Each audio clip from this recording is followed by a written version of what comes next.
Ladies and gentlemen of the old world, I hope you're all doing well, and welcome to this community showdown. It's going to be the Demons of Chaos led by Spaceboat facing off against the High Elves, who shall be helmed by Sipa here on the Hell Pit Depths, one of our very early Total Tavern maps. It's pretty cool, very, very rough for, I would say, direct fire shooting, lots of trees, very, very close quarters as well, but yeah, kind of Itza-like, but a little bit more compact, which I'm sure is how the Skaven like it. So, taking a look at the Demon's Army, it's going to be a Bloodletter, a Nurgling Rush, very much a Nurgle Khorne Bromance, as we do have the Nurgle Caster, who is going to be healing up the Exalted Bloodthirster. So I love it. That's such a fun combo.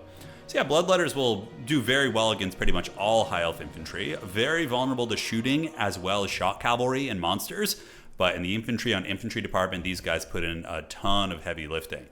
Nurgling's going to be zipping up and grabbing the objectives, and the Bloodthirster is going to be tasked with the job of taking down the big monsters and keeping those type of things in check. Now, for the army here of Sipa, going to be using the classic turn 10 campaign army. It's going to be spearmen, archers, and some archers with light armor as well, and a bit of a Bird Force 1, as we do have a Frostheart Phoenix, a Great Eagle, as well as Larry.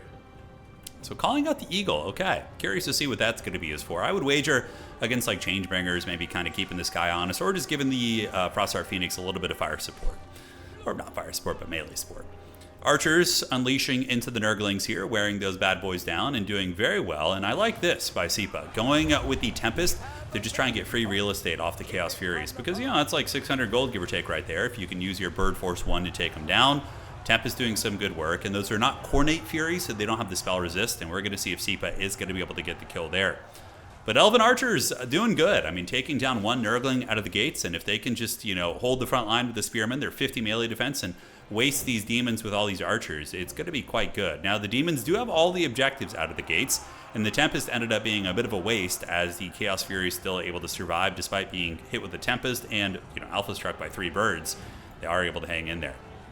So Bloodletters do get in. These ones are ripping and tearing, and some more Bloodletters do get into the secondary, as Sipa is going to be calling out the Creation War line. So here they come, and those bad boys will be okay against Bloodletters for sure. Anti-infantry bonus, and it looks like with Larry nearby, ooh, that's nice, because Larry does have the Boon of Isha, which gives magic damage to nearby units. Really, really nice against demons, actually. More Furies landing in the secondary, and Archers being swamped by Nurglings here in the back. Now, this is where it gets very precarious, because the High Elf Infantry will lose 1-to-1 against Bloodletters, and normally they have a chance because of the Archer support, but with the Archer support being offline, it's going to be a very, very tough one for old Sipa here. Up in the sky, we have some Gandalf Balrog shit from the lowest of the highest peaks of the lowest dungeon. He fought the Bloodthirster. And the Bloodthirster are going to be coming over this little Skaven pillar here, defeating the Frostheart Phoenix in combat, and now going to be setting its sights on Larry here in the secondary. So the Elves using their war lines very effectively with the Great Eagle as well, diving into the Bloodletters, and the Archers are back online here, as we do see the Archers with light armor being swamped by Nurglings as well as Furies, but, you know, here Sipa is going to be exacting a tithe, using the Illyrian Reavers to kind of run these guys down. Meanwhile, on the other side, the Bloodthirster is going to be landing, and the Bird is giving it the dreaded humping attack. Classic Total War fun times. Bloodletters trading very cost effectively. Oh, this is actually really strong. So the Bloodletter unit got like staggered out. They're kind of fighting 2 Spearmen unit for the price of 1 and getting a full square frontage on it. That's actually really, really interesting. Shrieking Skyrays called in. Now, they do have that the Lamprey's Bite ability, which does a lot of damage against light armor, but will also be good against some of the chariots and monsters. And the Giga Chad Bloodthirster battling back here does get the Fleshy Abundance and is being attacked by all 3 birds, but I'm curious how he's going to perform here, as he does go up and tries to whip those birds back. It's going to be a tough one, though. It's 3 SEs against him, and there are some Archers, and the High Elves do have the supply lines. The Shrieking Skyrays eating a lot of firepower, as Sipa is starting to get some decent damage in, and it looks like there's going to be either a Tzeentch Army ability or a Sword of Khorne. Most likely going to be a Tzeentch Army ability from the looks of things. And yeah, that's with Demons of Chaos, you roll randomly on that, and he is able to nail down those light Archers. And nice play by Sipa, able to dodge with the other one. Nurglings and Bloodletters, though, ripping and tearing through the front line, as we do see the Exalted Bloodthirster with Deathbringer, 800 weapon strength. Putting the whip on that Phoenix right now, man. He's giving him the business here in the woods. Very, very cool. But yes, the Frostheart Phoenix is going to be down to 400 HP. It's going to be breaking, and I think that Bloodthirster is going to be a problem, guys. Oh, he takes down the Phoenix with the leaping attack and the Deathbringer active, and soon is going to be turning around to put some trouble on the other SEs.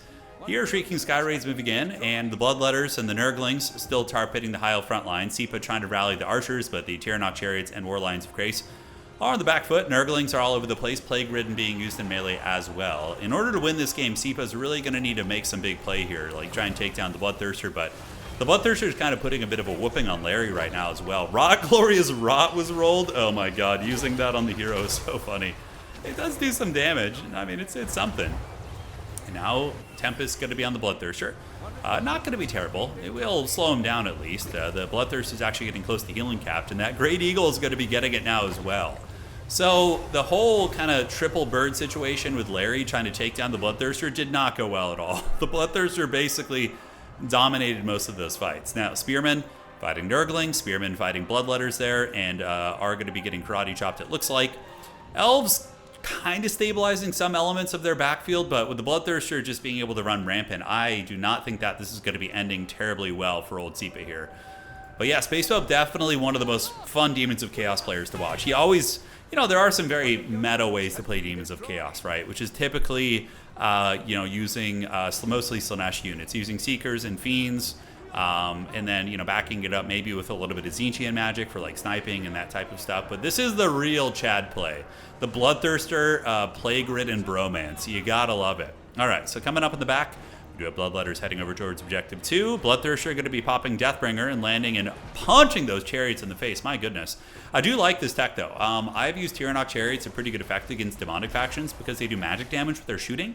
So they're actually pretty effective at wearing down lightly armored demon units with their bows and can be used in infantry or in melee to run down infantry as well.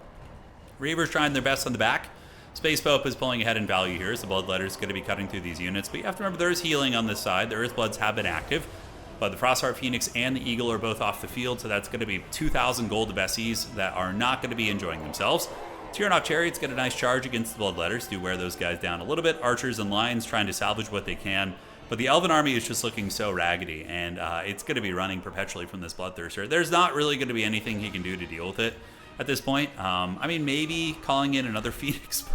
That's just not, that even probably wouldn't work. I mean, this thing still has 7,000 HP, and that is going to be GG well played. So, a fast game, but very, very fun build. You gotta love it. The Bloodthirster actually doing something, great to see. 3,800 value on that bad boy. Plague Ridden just smiling with joy. You know, really a team player. You know, he didn't get all the glory, but he was still part of the team. You know, he was like the kicker on the football team. They're really important. You know, although kickers get a lot of glory in the NFL. You know, I mean, I guess like on a regular basis, the attention doesn't go to the kicker, but when it does, it really, really does. When they like win a Super Bowl with like a 3-pointer or something, you know. Yeah, fun game. Tyrannok Chariots, birds. What's not to love? All right, ladies and gentlemen, a little bit of a short one here today. Short but sweet.